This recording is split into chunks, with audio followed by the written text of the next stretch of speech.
Good morning and welcome to the Brown & Brown fourth quarter earnings call. Today's call is being recorded.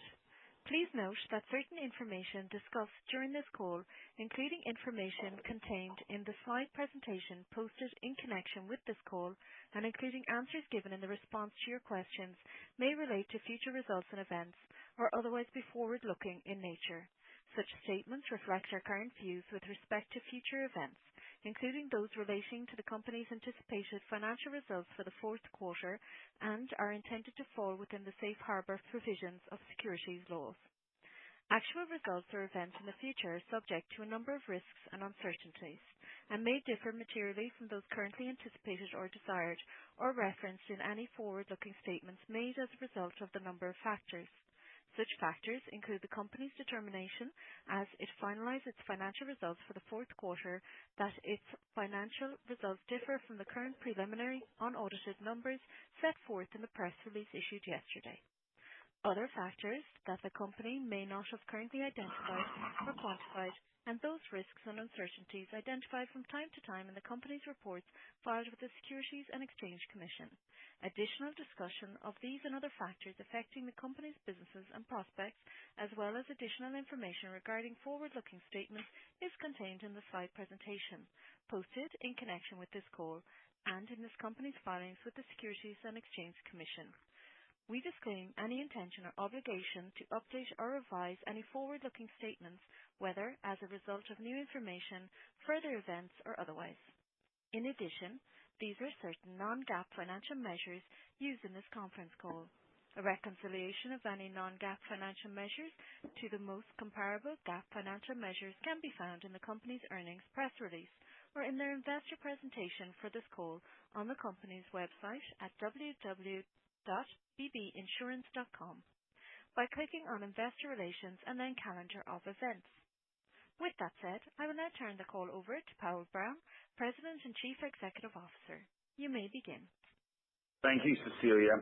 Good morning, everyone, and thank you for joining us for the fourth quarter 2019 earnings call.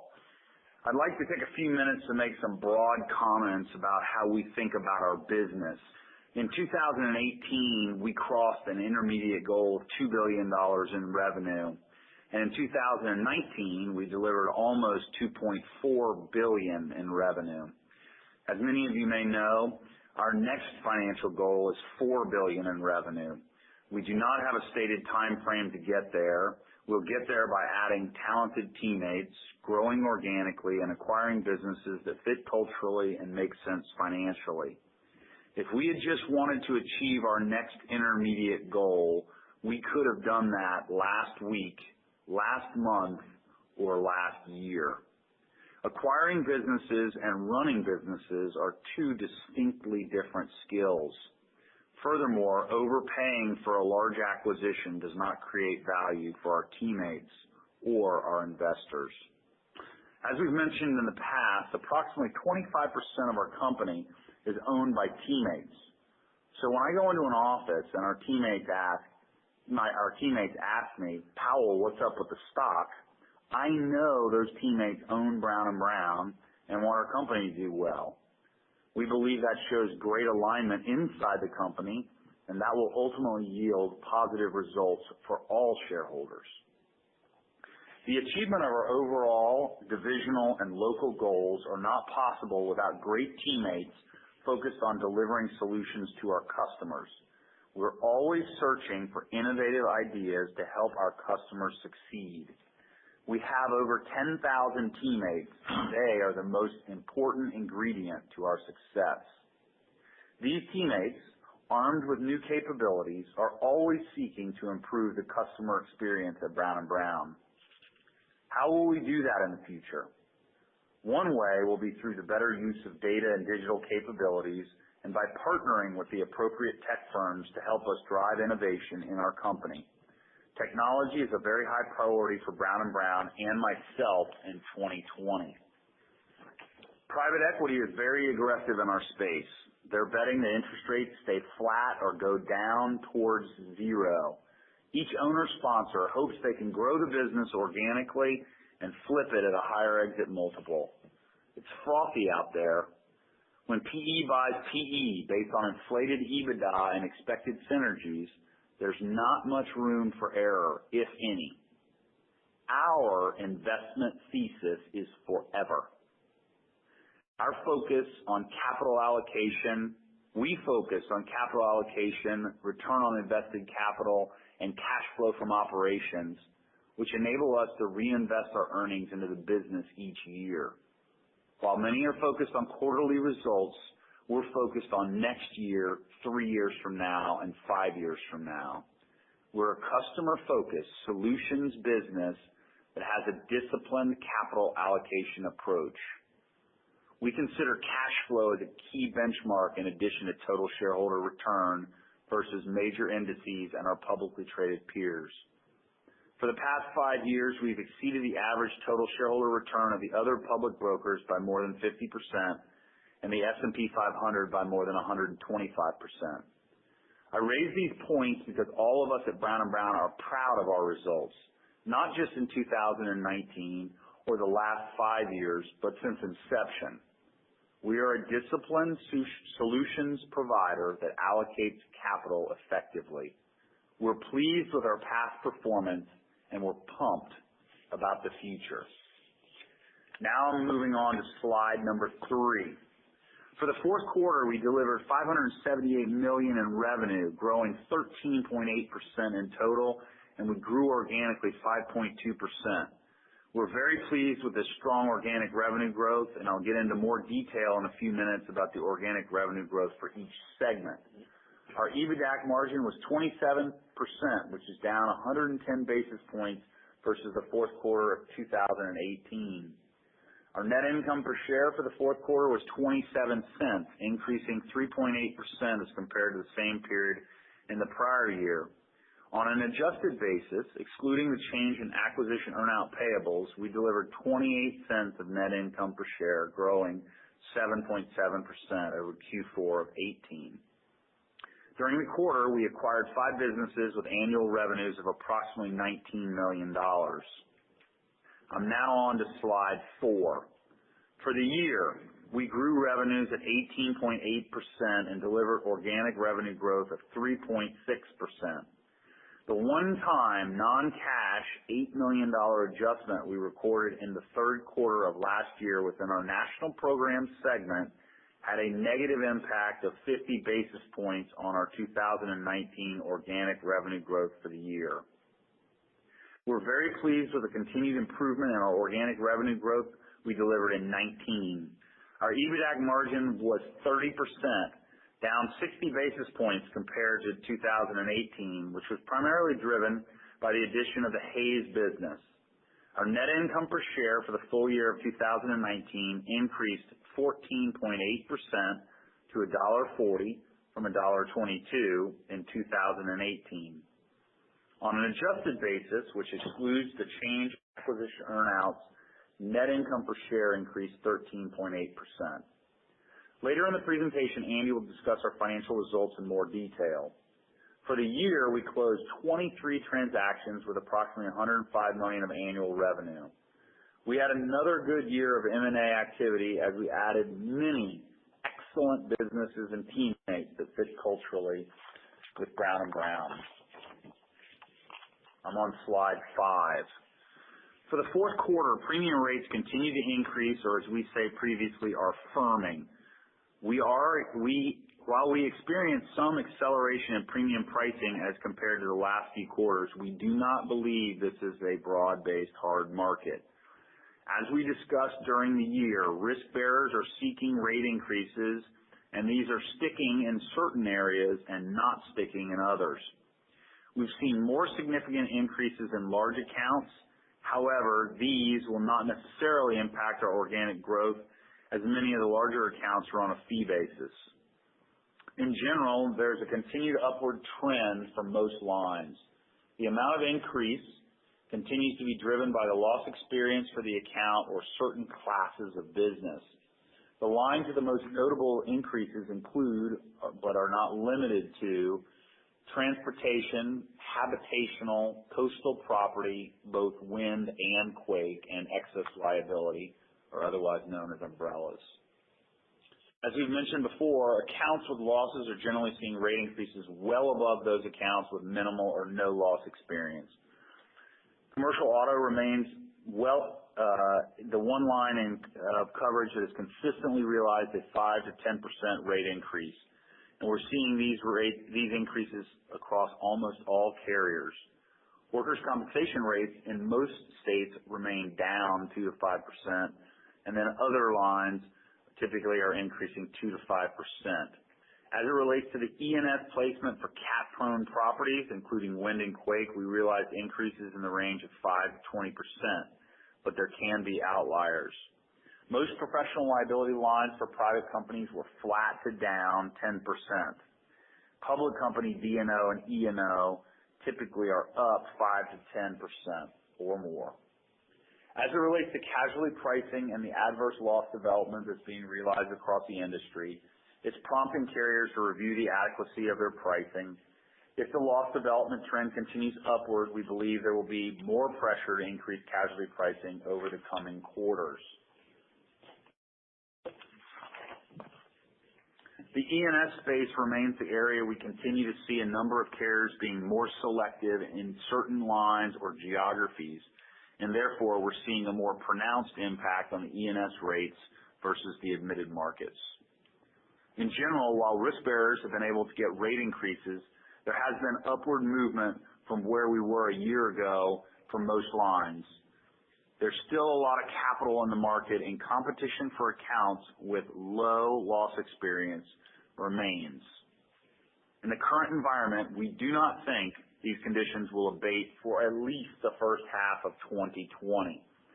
We're pleased, actually very pleased, with the progress we've made on many company-wide initiatives throughout 2019 and feel we're in a great position to continue growing the business in 2020. I am now on slide number 6. Let's talk about the performance in our 4 segments. Our retail segment delivered organic revenue growth of 7% in Q4. We'd like to congratulate all of our teammates within the retail division for delivering the strongest organic revenue growth we've seen in many years. Our growth for the fourth quarter was driven by good new business, improved retention, and some rate improvement. On a full year basis, the 4.7% organic revenue growth represents continued incremental improvement over the 3% organic revenue growth we realized for the full year in 2018. Finally, we're pleased with the performance of Hayes for their first full year. Our national program segment grew 10.7% organically in the fourth quarter, delivering another really strong quarter. The organic revenue growth this quarter was also one of the highest we've delivered in many years when you exclude the impact of flood claims. Our growth was driven by continued strong performance from our earthquake programs, our lender-placed program, and many of our other programs performed very well. For the full year, our national program segment grew 3% organically. The one-time $8 million non-cash adjustment recorded in the third quarter of last year within our lender-placed business negatively impacted the full year organic revenue growth by approximately 180 basis points. Overall, it was a great quarter and a full year. Thank you to Chris Walker and all of the team in national programs. Our wholesale brokerage segment delivered another solid quarter with organic revenue growth of 7.9%, driven by strong performance in our brokerage business and increasing rates, rounding out another great year with organic revenue growth of 7.4% in 2019. A big thanks to Tony Strines and all of the team in wholesale for delivering another great year.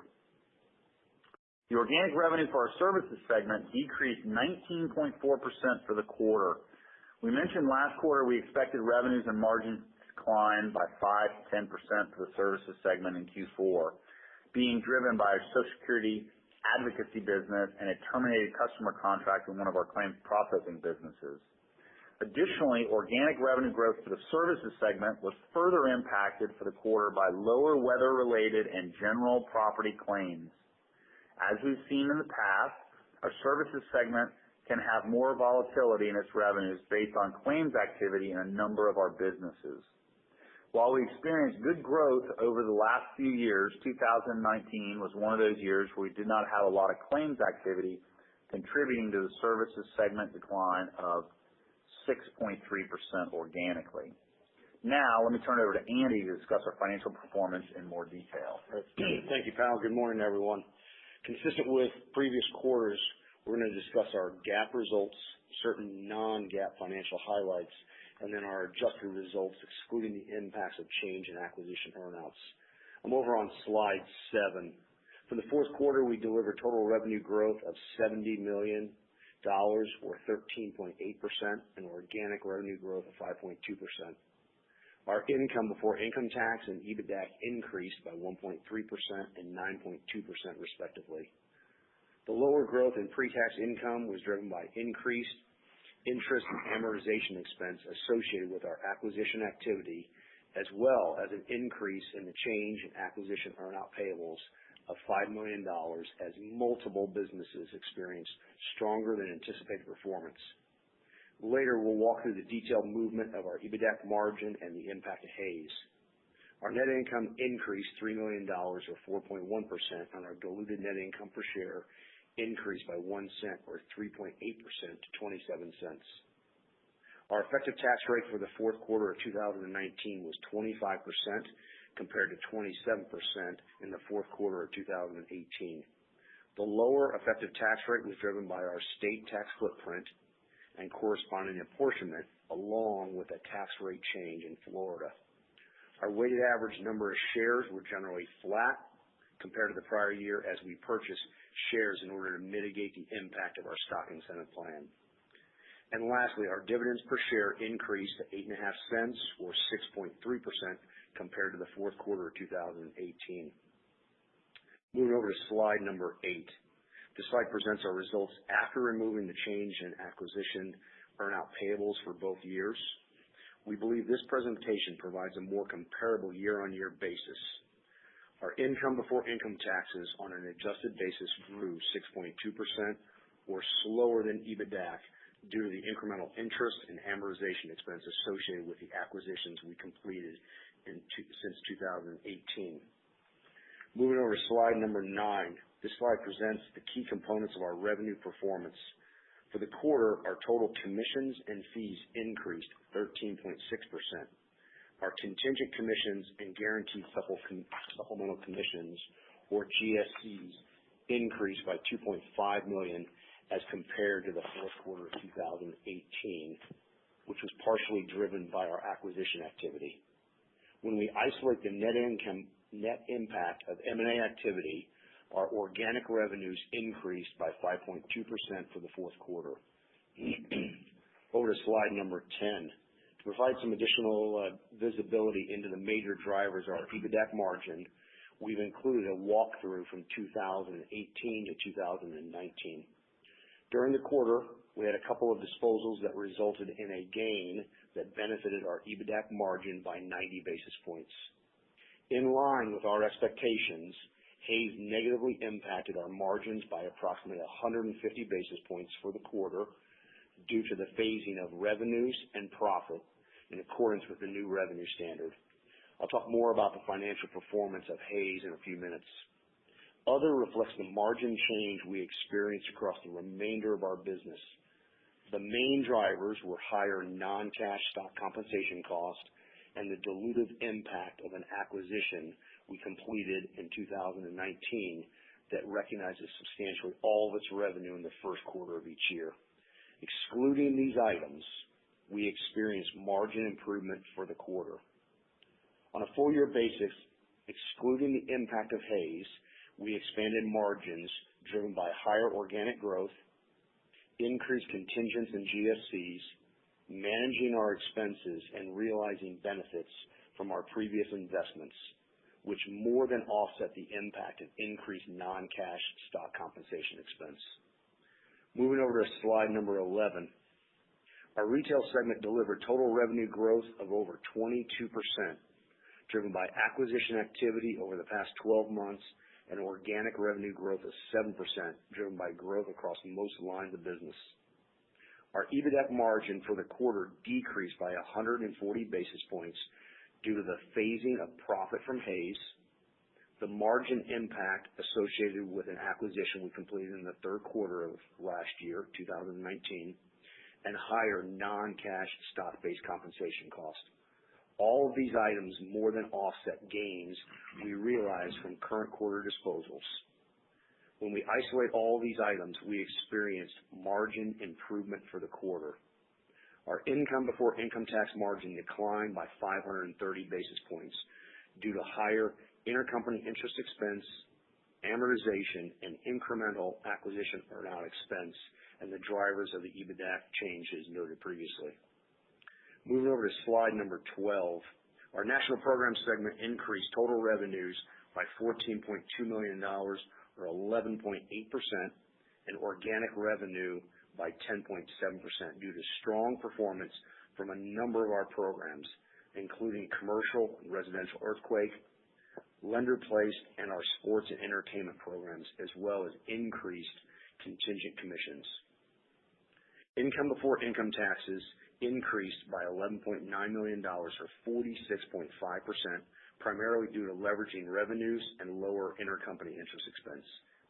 EBITDA increased by $9.9 million, or 24.9%, due to higher revenues and continued expense management.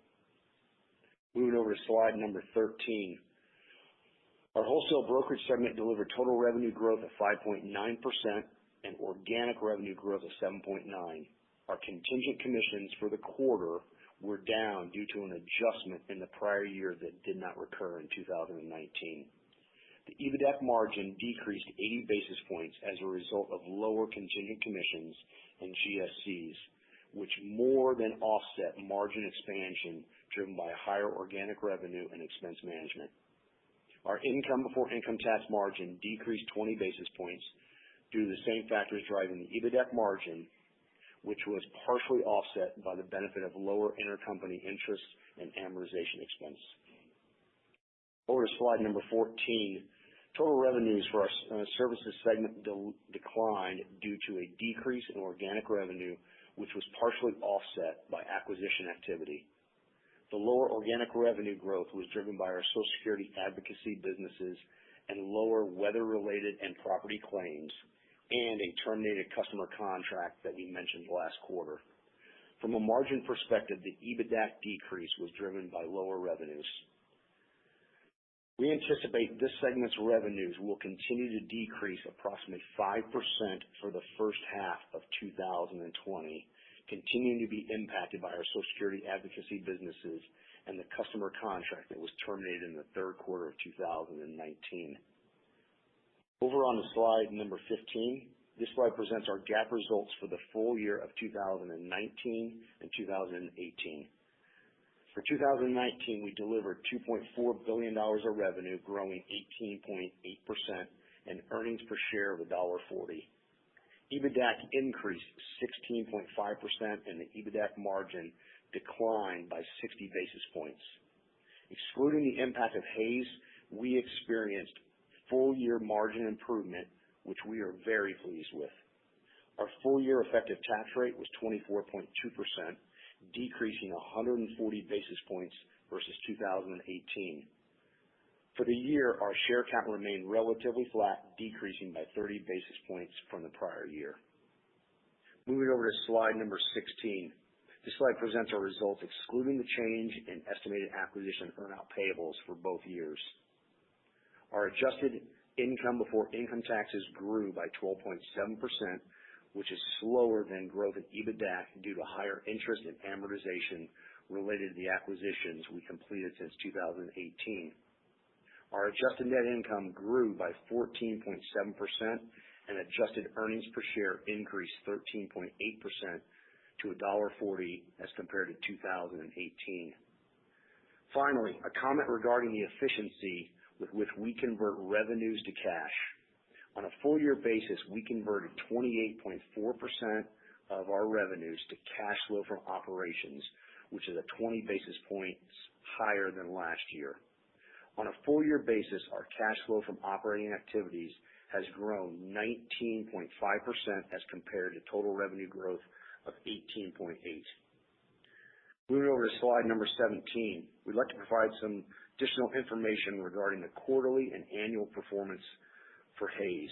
For the fourth quarter, Hays delivered revenues of $52 million, which is just about $4 million above the top end of the expected range for the quarter.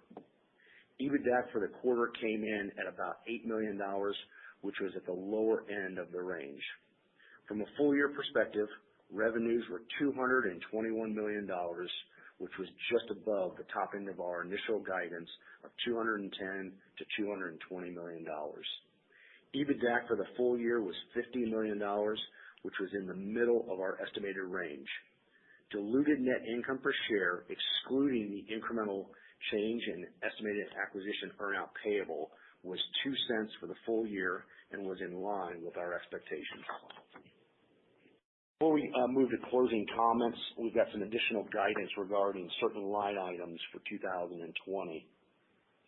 We want to provide some guidance regarding the third quarter acquisition that was previously discussed that will recognize substantially all of its estimated $20 to $22 million in revenue in Q1 to correspond with the effective dates of the policies it places. As a result of the new revenue standard, this acquisition will impact our quarterly profits in 2020. The positive impact to our EBITDA margin in Q1 is expected to be in the range of 100 to 150 basis points, and then we expect about a 30 to 40 basis points of compression in the second quarter, and then about 15 to 20 basis points of compression in the third quarter versus the same period in the prior year. We anticipate GSCs will decrease $8 to $10 million in 2020 as compared to 2019, primarily as a result of the one-time GSC of approximately $9 million we realized in the National Program segment in the second quarter of 2019. As we discussed before, our stock compensation cost has been increasing as a result of better performance. We expect our stock compensation cost to increase during 2020 by approximately $6 to $8 million over 2019. Then, based upon our current rate outlook, interest expense is projected to be relatively flat year on year, and then our amortization expense should be in the range of $100 to $105 million for 2020. Keep in mind that both the estimated interest expense and amortization are excluding any additional acquisitions or borrowings that may occur in 2020, so you'll need to make your own assumptions regarding these items. We expect our effective tax rate for 2020 to be similar to 2019. While the projected annual rate will be similar, we do anticipate our effective rate in the third quarter to be in the range of 14 to 17%, and then all other quarters to increase versus the prior year of 2019. The anticipated variance in the third quarter is driven by the tax benefit associated with the vesting of stock incentive awards. With that, let me turn it back over to Powell for closing comments. Thanks, Andy, for a great report. In closing, I want to make some comments regarding a number of topics and how we're thinking about our business and opportunities in 2020 and beyond. As it relates to the economy, we expect the growth rate and corresponding impact on exposure units to be relatively similar from in 2020 from 2019. This is barring any major negative changes in trade relations or another matter that could impact the overall economy. From a rate perspective, we anticipate premium rates will continue to increase slightly during at least the first half of 2020. However, I'd like to repeat, we do not believe we have hard market conditions, but rather a firming of rates for many lines. This is driving certain risk bearers to either constrain capital or pull out of certain lines or geographies entirely. On an M&A front, we expect competition will remain aggressive until interest rates increase materially. We expect PE will more than likely continue to leverage deals higher than strategic players. We're going to remain disciplined with our approach as it's proven very successful over the years, and we will buy businesses that make sense financially and fit culturally. There are plenty of opportunities that fit the profile. We've been talking about the increasing importance of technology and the use of data. We firmly believe these will have a material impact on the delivery of insurance over the coming years. Let me be clear, I'm not saying that technology will displace the importance of a customer talking with their broker regarding the transfer of risk. We're talking about how we'll interact with customers during the buying and renewal experience, removing the friction of simple transactions, as well as how we use data to help create new products with our carrier partners. We will also be focusing on how we can be more efficient and therefore direct more time towards winning and retaining additional customers. Since we are not a technology company, nor do we have all the answers, we will more than likely partner with insurtech companies so we can leverage their innovation in concert with our industry expertise and data.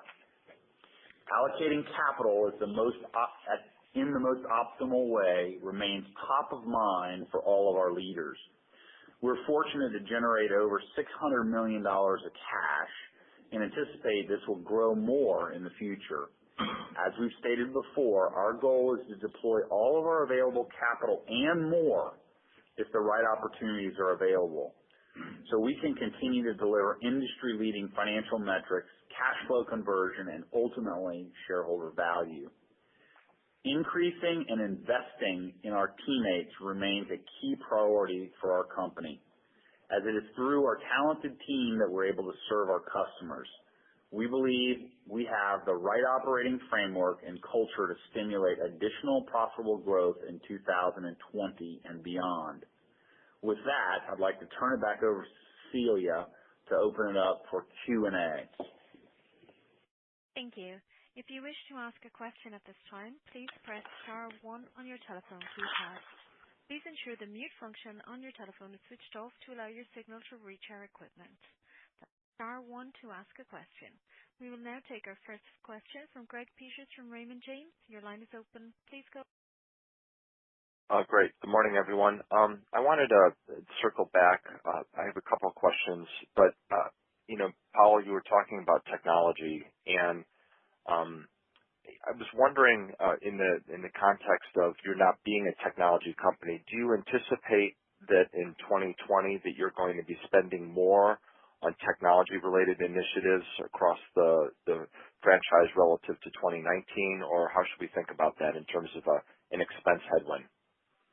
Yeah. So, good morning, Greg. And the answer to the question is, as you saw, we named Steve Boyd the head of technology, innovation, data, and digital strategy last year. And we continue to evaluate not only things like security, but we talk about the way we are actually doing business internally. So we're not at a point yet to say exactly what that is, but the answer to the question is we do believe that there's going to be more investment, and we're going to do it in a thoughtful way. I don't want anybody in this call taking something out of context like we're going to just go throw $25 million in a bucket. That's not what we're thinking.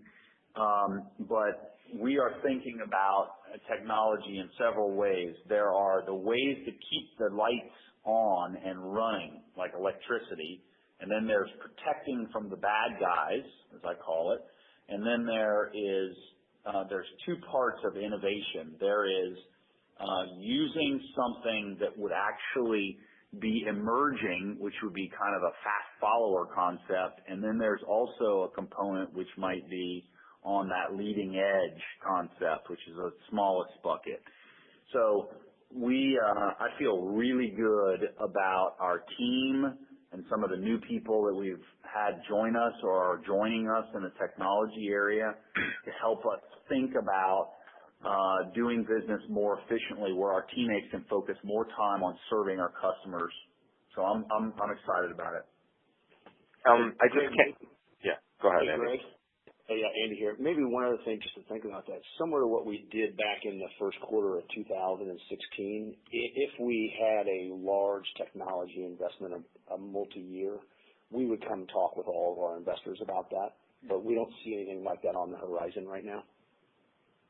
Thank you for saying that, because as we were sitting here thinking about just your EBITDA margin for 2020, and I know you provided some guidance around what the acquisition's going to do. It's down 60 basis points for the full year in 19 versus 2018. And Hayes is in that. Do you think that we've sort of stabilized? Do you think it's going to be better in 2020? Directionally, can you give us some ideas of where you guys are thinking about that? Yeah, Greg, let's come back to 19 just for a second.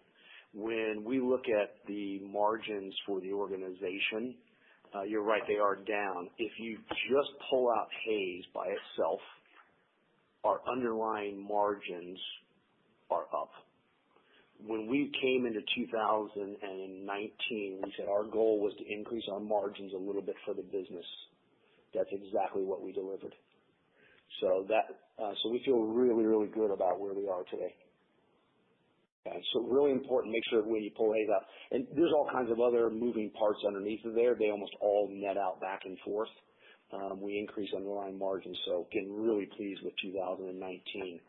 As it relates to 2020, we don't see any major headwinds coming at us that we know about right now. Not that things could never change, but as of today, no, we don't see anything and feel really good about the trajectory of the business. Great. Thank you for that answer. Let's pivot back to the revenue side.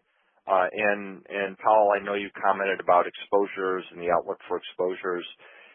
Retail was really strong, as you pointed out. Can you give us an idea of how much, not only for the fourth quarter, for the year, was exposure versus rates? And should we be thinking about some pretty difficult comps as we move through 2020 on organic because of the success you had in 2019? So we don't break out the exact amount of the organic revenue growth for rate and exposures. But as I've told you, kind of it's a balancing act from a standpoint of from an exposure standpoint. We would say anecdotally that our customers are doing better generally across the board, which is no surprise to you, number one. And you heard my comments earlier about the rates in the market. I believe and continue to believe that we're very consistent in what we've said. The retail business, not unlike the overall business, is a low to mid-single digit organic growth business in a steady state economy. That could be positively impacted slightly by other impacts, i.e., rates increasing in the area where we are today. But we're not giving guidance on organic growth, as you know. I will say this, though. I could not be happier with the progress that we have made in our retail business and, for that matter, the entire business over the last 3 to 4 years. Great. And the final point, just on free cash flow, the conversion rate, is there any sort of headwinds that we should be concerned about as we think about the conversion rate for 2020? And that's my last question. So let's just clarify. So, Greg, we look at cash flow from operations as one of those key metrics. Is no major items that we know about. The one thing that can occur back and forth is the movement in the fiduciary cash, because that ultimately rolls to cash flow from operations. So depending upon that movement, that's the only item that can cause noise up and down on some years. But otherwise, no, nothing. Great. Thank you for your answers. Thank you. We will now take our next question from Elsie Greenspan from Wells Fargo. Please go ahead. Hi, thanks. Good morning. My first question, we've been hearing a lot in terms of the pricing environment within Florida getting better as we move through 2020. Given your exposure there, Powell, I was hoping you can kind of talk about what you foresee happening in Florida during the year, and then also how that could potentially impact your organic revenue growth and provide a tailwind, potentially even beyond the first half of the year. Okay, so let's talk about Florida in a couple ways. As you know, Florida is got the most coastal exposed building construction in the United States, meaning cat exposed within one county other than New York State. So Texas would be number 2. So the last time I saw this number, it was $1.3 trillion or something. It's a huge number. It's kind of staggering. So first of all, we talked about the impact of the E&S market and how that would impact the potentially residential and commercial accounts that we're seeing. And we said earlier that generally speaking, we're seeing rates that are in that 5 to 20% range. So that's a component. Number 2, I would tell you that in the state of Florida, there are lots of takeout companies, and those takeout companies are depopulating the citizens, as many of you know. And there are, as we understand, a number of those companies that are being under watch by Demotech and others today. We don't know exactly what that will mean for that space yet, but some of the losses that have occurred in the past couple of years are developing in a manner or may have hit their reinsurance layers in a way that were not otherwise anticipated. Having said that, when we became a public company in 1993, the vast majority of our business was in Florida. Today, at just roughly $2.4 billion of revenue, our Florida exposure is much less. So I say that because, remember, in a business that in retail, which is roughly, these are all rough numbers, $1.4 billion, maybe $180 million of it is in retail. And so we don't break out the amount of property we have. And we also have some nice size wholesale in Florida as well, but they're writing business all over the country in cat-prone areas. So at least I would caution you by saying that we're going to get some huge lift from the so-called Florida effect. We are all really happy, to live in Florida for a whole bunch of reasons and run our business from here. But I would just tell you that I think that I would want you to look at the Florida effect as similar to around the country with a slight upside to it, but something where you need to go tweak something substantially. I would caution you about that. Okay, that's very helpful. And then in terms of the retail segment, I know you guys don't like to give guidance, but if I recall correctly, I thought earlier in the year you had pointed to the second quarter of 2019 as being your strongest quarter for that segment, just given rev rec and some of the shift between the Q1 and the Q2. Now, the fourth quarter ended up pretty strong, the strongest you've had in some time, as you pointed out. So I'm just curious, was it like new business, renewal, something one-off that drove the 7% in the quarter, and that might have lifted that number relative to your prior expectations? Okay, so I think just to clarify your earlier comment, I think it was the first quarter as opposed to the second quarter that we talked about. And number 2, I think that there is I have Andy sitting right next to me, and you guys will chuckle, but I always think that 606 clouds the issue versus makes it clearer, but I'm not a CPA, and I'm not, PCOB. So having said that, I would tell you that we had just a damn good quarter. And that means we wrote a lot of new business. We have clients that are some of them, sometimes our clients get purchased, but we had clients that were buying businesses. We had exposure increases. We had things. It was just a really good quarter. And I also would say, to manage your expectation, Elise, is this. One quarter doesn't make a trend, and we've said that. I look at it, if you look back at the organic growth of retail in the last 4 years, and I might be off on the 4 years ago, but I think it goes something like this. 18273047. We're pretty happy about that. And we think that that is a big reason that the stock price has reacted accordingly, in addition to our acquisitions and our executing our plan on our other divisions and this and that and all this other stuff. But again, we're really pleased with it. That's helpful. And then just lastly on the margin side, so if I calculate it correctly, and I'm sorry if you gave the number, it seems like you improved your margins by about 20 basis points in 19 ex Hayes. So can you just comment in 2020, is that the right level of improvement to think about for all of Brown & Brown? And then, Andy, those quarterly impacts for 2020 from that one acquisition, that's on the overall company, right? And then we would see really a much larger impact in retail? Yeah, so let's take the last part of the question first, and then we'll come back around. Yes, that is correct. It is the movement on the total company. So maybe a way to think about that is once you've modeled in what you think the business will do X that, then lay those potential adjustments in there. And then flow that over into retail on a proportionate basis.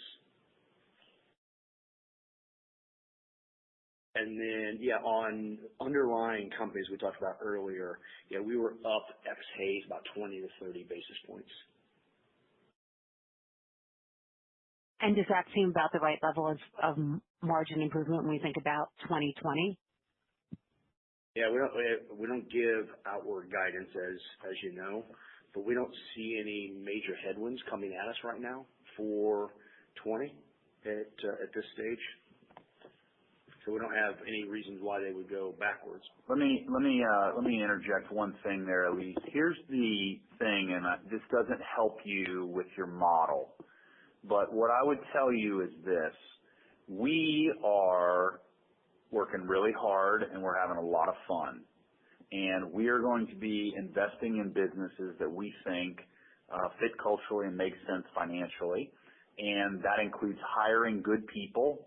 That would build businesses and all kinds of things. So I want to just make sure that I know you're trying to come up with an absolute number and this is what it's going to be and it's going to pop out the other end in your model.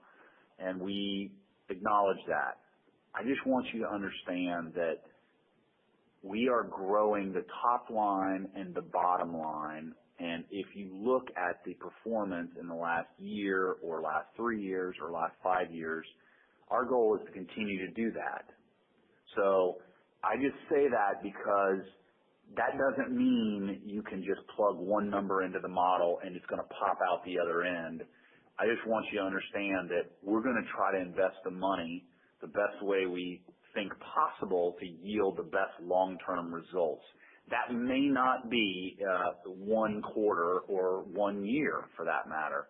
And sometimes 606, as Andy referenced earlier, impacts the way when we buy something, all of a sudden it impacts the overall company in terms of an acquisition. And that's fine. We're going to just work through it. But we're just trying to make good acquisitions and hire more good people to get to $4 billion. Okay. Thank you very much. I appreciate all the color. Yeah. Thank you. We will now take our next question from Mark Hughes from SunTrust. Please go ahead. Yeah, thank you. Good morning. Was the Hayes acquisition incorporated in organic this quarter since it closed in this quarter last year? Yeah. Good morning, Mark. It was included. It's only for the 45 days, so didn't have an overall major impact just from a weighting standpoint in the quarter. And as we think about that making a bigger impact in Q1, can you say kind of what the growth trajectory Hayes has been on? The answer is we don't talk about the growth trajectory of individual businesses. We're very pleased with the performance of Hayes and the future, what we think is the future performance of Hayes, but we're not going to comment on that. That's all wrapped up in my comment around the low to mid-single digit organic growth over in steady state economy. And the margin effect from Hayes, the lower contribution in the fourth quarter, was that just a change in earnout that caused that, or was there some other factor? No, nothing unusual there, Mark. When we closed out the third quarter, we had anticipated, we said there was more than likely the fourth quarter would have some noise inside of it. We anticipated that it would be a penny loss in the fourth quarter. It came out to be 2 cents, or excuse me, 2 cents. A penny of that is the incremental acquisition earnout, so we kind of landed right on where we were. We weren't too focused on the individual margins by quarter for the business. We were really focused on the total, just because as we went into it, we took our best shot at the quarterlies. And when we look at the full year, we turned out on the top end of our revenues and kind of right under our margins. So we feel really, really good about how Hayes performed this year. And then the stock comp, you said, I think, up $6 to $8 million. If I'm looking at it properly, just off of the cash flow, it looks like that's about half the pace of increase of 2019. Is that correct? Yes. Okay. Very good. Thank you. Thanks, Mark. Here. We will now take our next question from Yaron Kinar from Goldman Sachs. Your line is open. Please. Hi, good morning, everybody. I guess my first question is more of a market question. You talked about different lines of business, some where you're seeing a little more firming than others. Are there areas that you're seeing disruption at this point or difficulty placing a program? When you say difficulty, meaning you're unable to get coverage, is that what you're referring to? Yeah, or maybe you have to shrink the overall size of the program. Right. So I think there's really two instances that come right to mind that I give you an example. There have been historically some writers of large property, particularly engineered property risks, who are pulling back their limits. So by doing that, then you start to have to, so they might put up $1 billion or $2 billion or something, and all of a sudden if they pull back, then they're layering that property. And so the cost is going up. I'm not saying that categorically in all instances you can't place it, but sometimes they may not buy as high a limit because of cost pressures or things like that. That would be an example. That'd be one. So think property, particularly large limit engineered risk. The second that comes to mind would be umbrella business, particularly on things like transportation or very, very heavy products exposure. So if you had a transportation account you're on, and let's just say for sake of this discussion that you had one market write $25 million primary umbrella, and then you had another market write another $25 million, so they had a $50 million umbrella. I would tell you that, best of my knowledge, there are very few people on a transportation account that would put up more than 10 today. So all of a sudden, the price of the 10 might be as much as the price of the 25 or more last year. That's the first thing. And then there may get to a point where the pricing is such that nobody wants to offer the price at the higher levels just because they don't think they're getting enough rate for it, or what they will give or quote wouldn't be bought because people don't think that it's worth that much. So there are few instances that I'm aware of where you have difficulty in placing accounts, but for the most part, what I'm aware of is we're been pretty successful for our clients, but we watch that very closely. Yeah, that's very helpful color. And my second question, national programs, organic growth, seems like the last 2 quarters kind of turned a corner. It's been on a very positive trajectory. Are the headwinds that you faced earlier this year and late last year, are those kind of done at this point?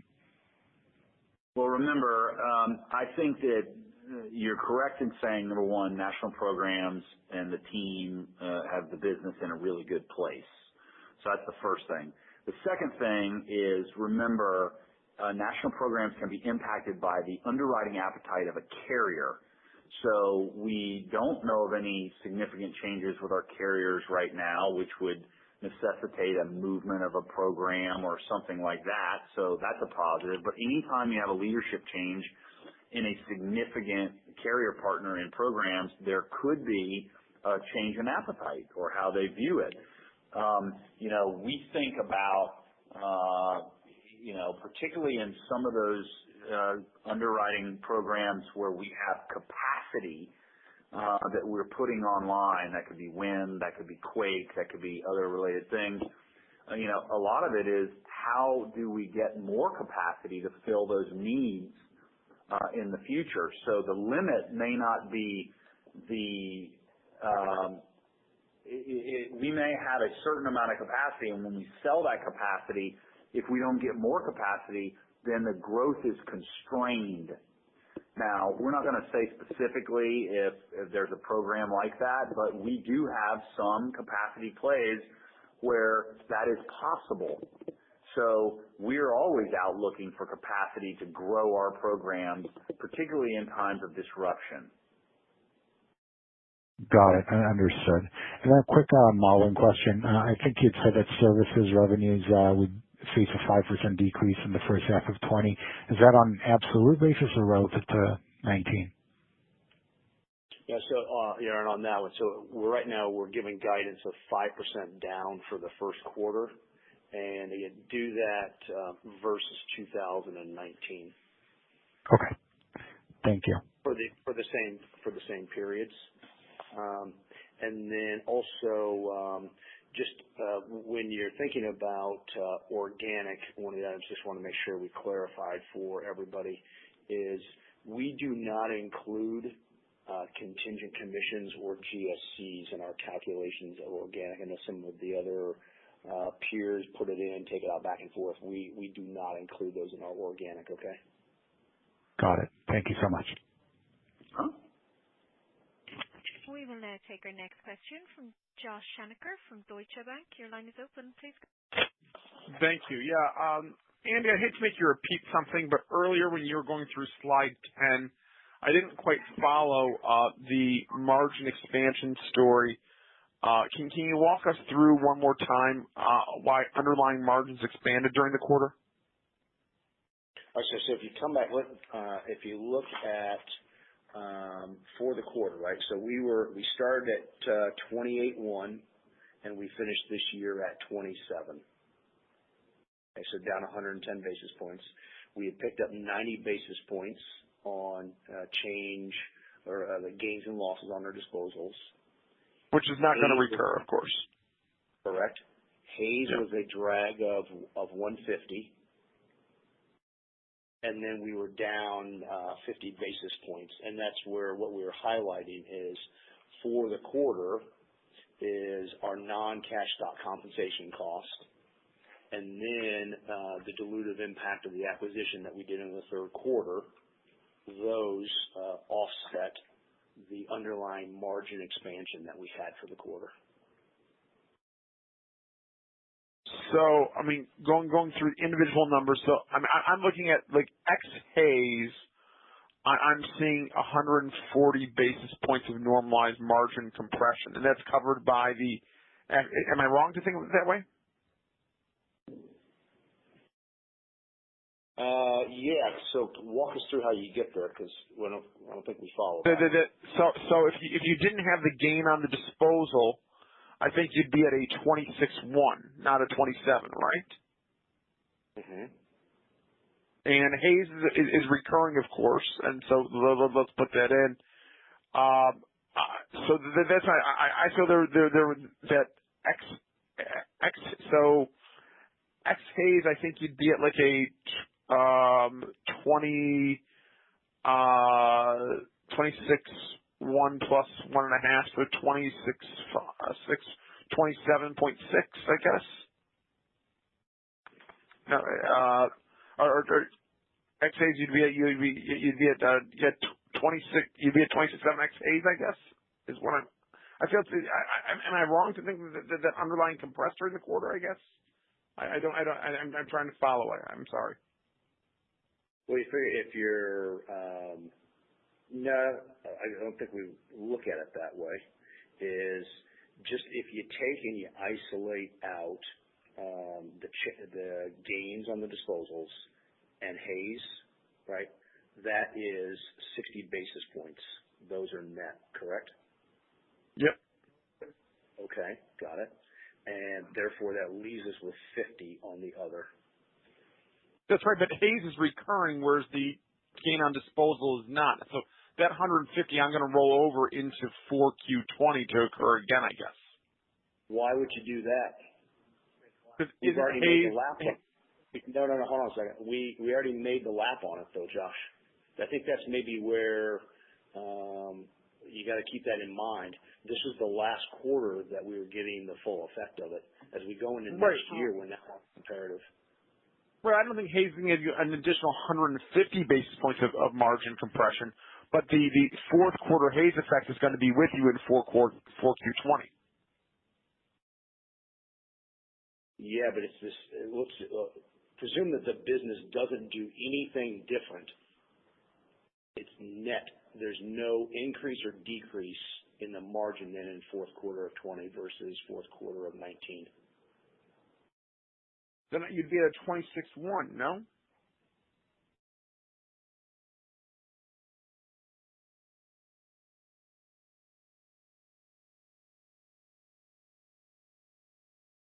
Is that wrong? At a 26.1 for the fourth quarter? Yeah. Of 20. If everything's the same except you don't have the gain on the disposal, you'd have a EBITDA margin for 4Q20 would be a 26.1. Right. And then you've got some impact of also the third quarter acquisition that's got some drag on it. Again, you're only going to have that this year. Okay. All right. I'm taking off I guess I just want to. I want to work through how the margins bounce back, I guess, for next year. But I'll take it offline. I guess I'm not smart enough, but we'll figure this out. Thanks, Andy.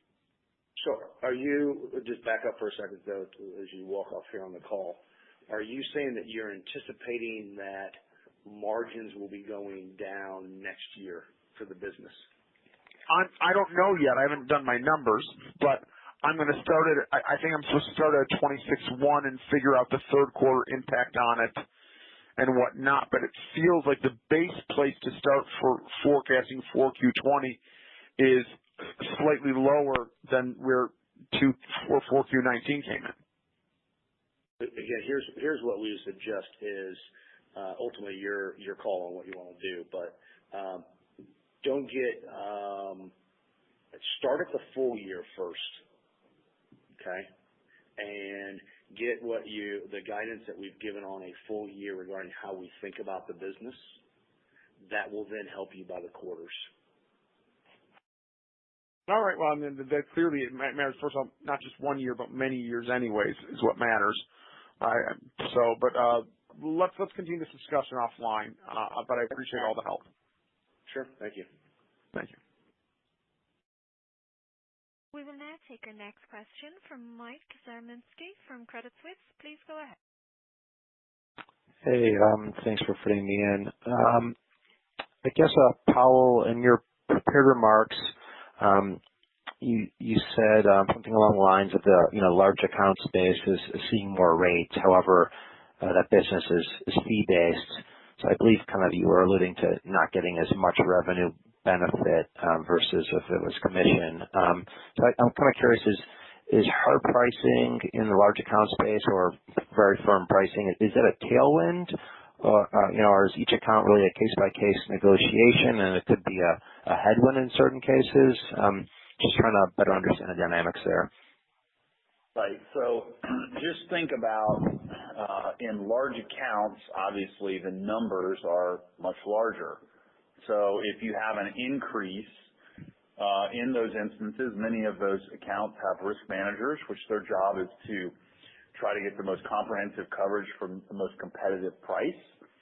So that puts additional pressure on that goal, if you want to call it that, if their pricing goes up. So I would say it's very much case by case and how that buyer of insurance thinks about the hard market or hardening market, I should say, firming, as I said, not hard market. They think of it as a hard market, but we don't. So I would just tell you, I think it's more on a case-by-case basis. Okay. That's helpful. And maybe for Andy, I guess, you guys don't see any major headwinds for margins, so does that imply the contingent commission outlook is, stable? No. Remember, we said that we would anticipate that the GSCs will be down $8 to $10 million in 2020, and that was because of the one-time GSC of $9 million that we got in the second quarter of 2019. Otherwise, we don't know of any major items out there right now. Okay, and are the contingents more casualty weighted or property, or is there any color there? No. I guess we've never broken them out or looked at them that way, but they're balanced across both casualty as well as property. Okay, and lastly, there was the new commentary in the deck about expect competition and pricing pressure for acquisition targets, and Powell, you gave a good color on that. So are you, so does that, imply that, stock buyback could potentially, there could be more of it on the table, if that proves to be correct? Well, as we've said, Mike, in the past, what we try to do is evaluate the potential benefit of all the investment opportunities that exist for us. A buyback we talk about with the board periodically, and we evaluate what that looks like versus investing the money in acquisitions and otherwise. So we don't have a stated buyback policy. I know that drives many of you crazy, but we will continue to evaluate that, in the future. But I don't want you to read into that says, well, if that's the case, then they're definitely going to be buying back stock. Do not make that assumption. We will do it when we evaluate the intrinsic value of the company versus the actual value of the stock at the stated time. Okay. Thank you for the insights. Okay, thank you. We will now take our next question from Meyer Shields from KBW. Please go ahead. Thanks. I wanted to follow up on Mike's question if I can. So you talked about there being, I guess, less of an automatic revenue boost in large accounts because of the fee-based structure. Given that that's where we're seeing probably the most distortion in the marketplace now, what happens to the extra expenses associated with placing business as it becomes more expensive or it requires more effort? Do you get paid more for that? No. That sounds good, but no. Sometimes you get paid less. Sometimes you get paid less if they're renegotiating the fee because of competition or something else, but it makes life for our placement teams very exciting, maybe is the right way to say it. That sounds like excitement. We could do it now. Separate question. I was hoping, now that you've started acquisitions in Canada, can you sort of update us on how we should think about non-U.S. M&A? Sure.